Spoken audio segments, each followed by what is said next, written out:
The main reason why they should be motivated is because climate change mitigation policies introduce not only risk for society, but risk for investors. And to put it in very simple terms, if, as many people are saying, in the near future, you will see carbon pricing of one form or another being introduced, it will affect the bottom line of the carbon emitters, large companies that have stocks in your portfolio. And if it hits their bottom line, it will hit investor returns. So as a fund manager, you cannot just pretend this risk isn't there. It's a real risk. It's a rising risk. And just as, from a point of view of risk management, you need to pay attention to this risk and then ask what can you do to manage this risk. So again, I think here the answers are relatively straightforward from the point of view of financial analysis. The first place to start is you need to be able to measure what you hope to be able to manage.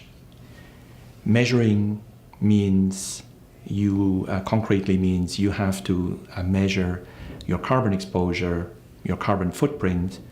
That is, the portfolio companies you're holding, what is their carbon footprint and how does that affect the carbon footprint of the entire portfolio? That's step one. You need to measure that.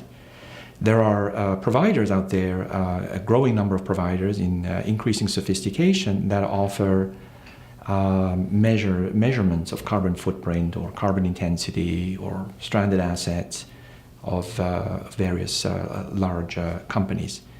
And you can now basically use those measures and aggregate them into your portfolio and say, my portfolio has this carbon exposure. That's step one.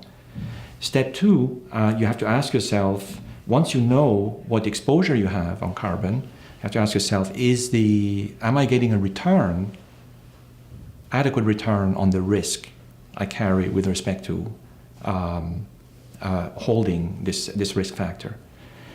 To the extent that you're not getting an adequate return because carbon isn't yet adequately priced, and investors and financial analysts are not paying attention enough to this risk, you should try as much as possible, try and reduce your exposure.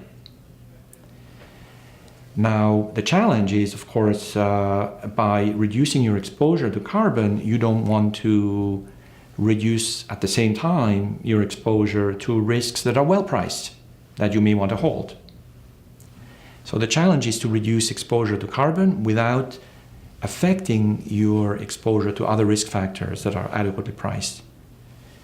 And there are many different ways you can do this. But one interesting way that has emerged in recent years is the idea, very recently, in the last year, is the idea of holding a decarbonized index, such as what MSCI has been proposing now is marketing.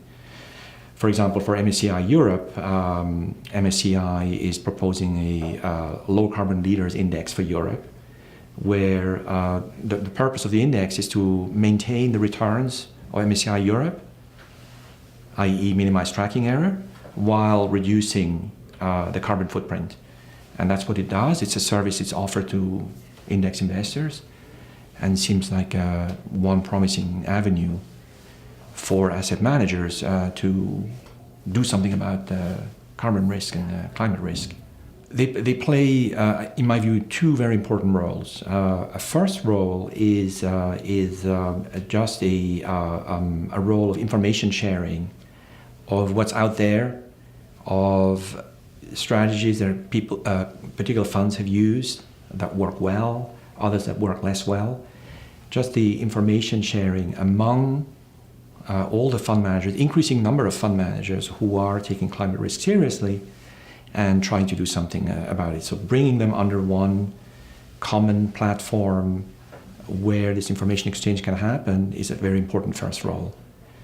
The second important role is to be able to communicate to the broader financial markets world about this growing constituency that is committing to do something about reducing climate risk, and build. That's why it's a coalition. It becomes an interest group promoting a particular approach and playing its role as an interest group. So on both those fronts, it's a very important initiative.